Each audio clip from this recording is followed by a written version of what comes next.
Welcome to Barca News. It is October 9th, 2025, and John Laporta has responded to Frankie de Jong's statements. Also, Bild, the German media outlet, confirming that Barcelona's interest in Guirassy is pretty real. And finally, Sport, the media outlet Sports, stating that Etta Eyong is willing to wait for Barcelona. We have a lot to discuss, so let's begin.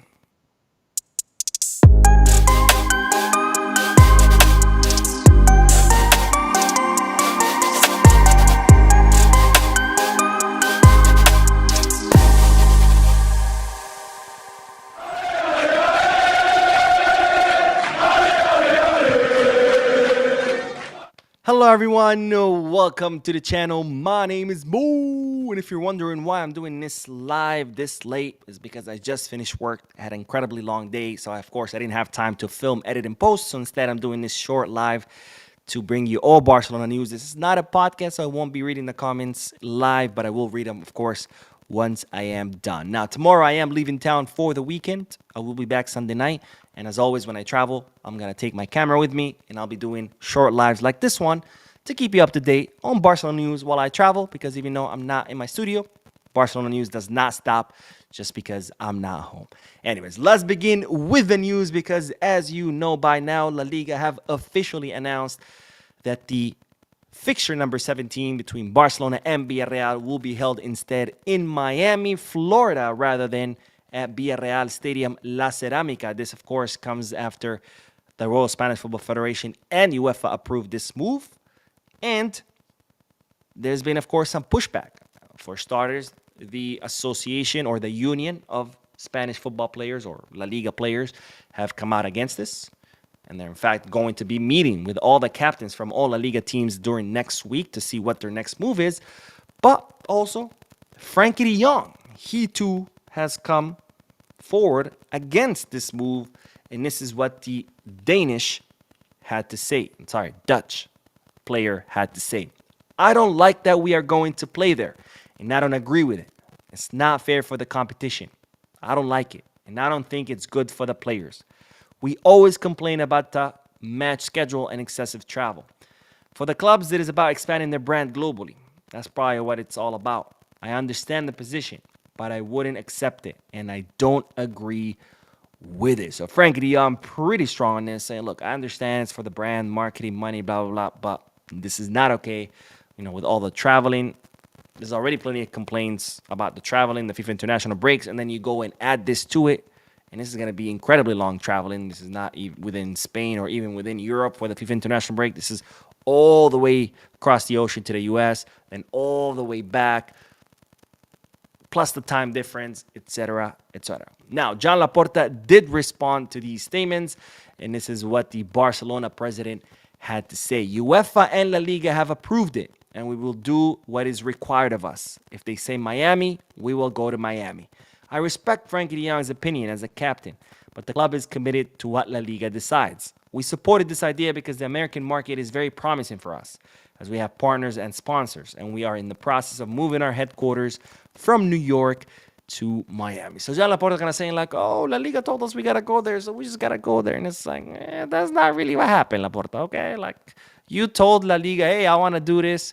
You agreed with this. It's not like La Liga came and said, you're going to Miami. And you said, oh, okay, I'm sorry. I'll go, whatever you tell me. Like, come on, Laporta, let's be a little bit more serious. But nonetheless, I do appreciate how he says, I respect Frankie de Jong's opinion as a captain. Like, hey, that's fine. I respect your opinion. You have a different opinion, which some people who come watch the channel could learn from this. Because when I disagree with the club, oh, Mo, you're a Madridista, you're a hater. But here's Laporta, his own captain, disagreeing with him and saying, hey, that's okay. I respect your opinion. We have different opinions. We could learn something from this. Now, of course, I've expressed my opinion plenty of times about this. I'm not a big fan of having a team. They're already, traveling plenty. And then to add this, not to mention 10 days after this match, they're going to be traveling to Saudi Arabia for the Spanish Super Cup. I think all this excessive training, all you're doing is risking your players' health. And, people might say, well, it's a great business move. Sure, it is. It is. No one's disputing that. Nobody's disputing that this is not a good business move. It's going to generate Barcelona around 5 million euros. They're not going to make any money if they play at Villarreal, because it's an away match. They don't make any money off ticketing. So yeah, of course, it's a great business move. But at what price? At the expense of your players' health. Because again, they're going to have to travel for 10 hours. That affects recovery time because you cannot recover the same on an airplane as you do at home sleeping.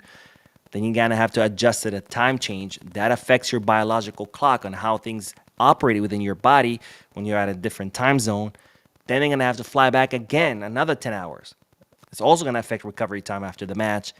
Once again, have to readjust to the time in Spain, which again, it affects how your body operates, your hormones, everything. And for a few days later, have to do all over again by traveling to Saudi Arabia is just too much. There's no need for this. It's the Spanish league, not the American league. There's no reason for these players to have to play in the U.S. Now, you might say, well, it's good for promoting La Liga. Sure. That's what summer preseason tours are. You want to truly promote La Liga? Do a La Liga tour. Include Barca, Madrid, Atletico, and a bunch of other La Liga teams. Have them play a bunch of matches all over, like a mini tournament over the summer. You could do that in the summer, right?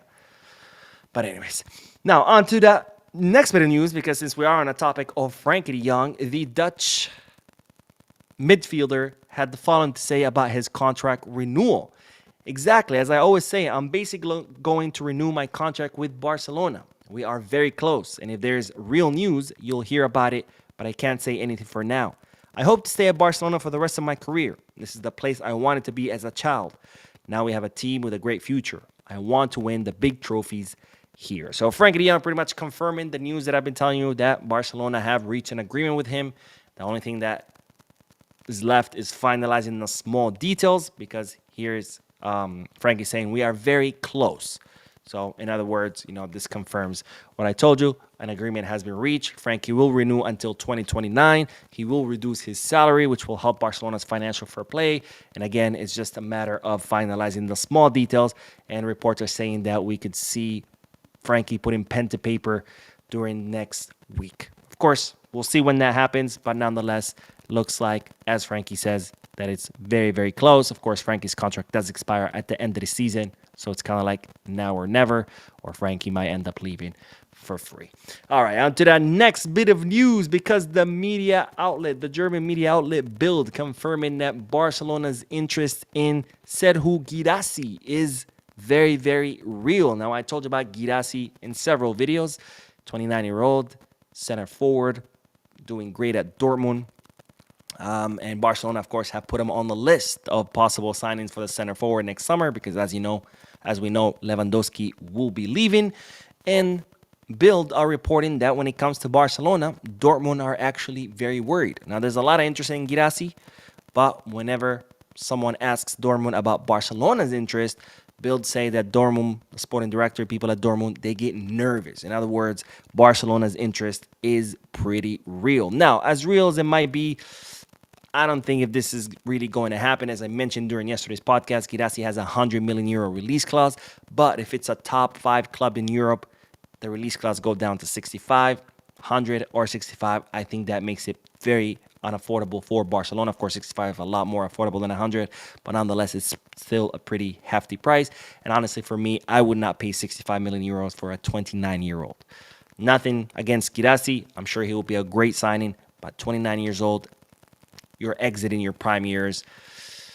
It's downhill from there, and 65 million is just a lot of money. This is the same reason why I used to say we shouldn't sign Luis Diaz, even though I think Luis Diaz is a great, great player, but you don't spend that much money on someone who's nearing their 30s. All right, speaking of possible signings for the center forward position, we do have to talk about Etta Eyong, the 21-year-old center forward who currently plays at Levante, because, as we know, Barcelona are seriously considering signing him. They believe he's a promising center forward. So far, 5 goals, 3 assists in 8 matches. So that's 8 goal contributions, 1 per match since La Liga began. And the sporting director of Levante, Héctor Rodas, confirming not only that the club is receiving a lot of interest for Etta Eyong, but confirming that most likely Etta Eyong will be leaving in the summer. Now, of course, the question is going to be which destination will be. And Sport Today stating that Etta Eyong will wait for Barcelona. Now, Barcelona did try to sign Etta Eyong this past summer, but he ended up going to Levante. As I told you before, his entourage had told the media that if Barcelona come knocking again, he would be more than happy to make the move. And now another report stating that Etta Eyong would be willing to wait for Barcelona.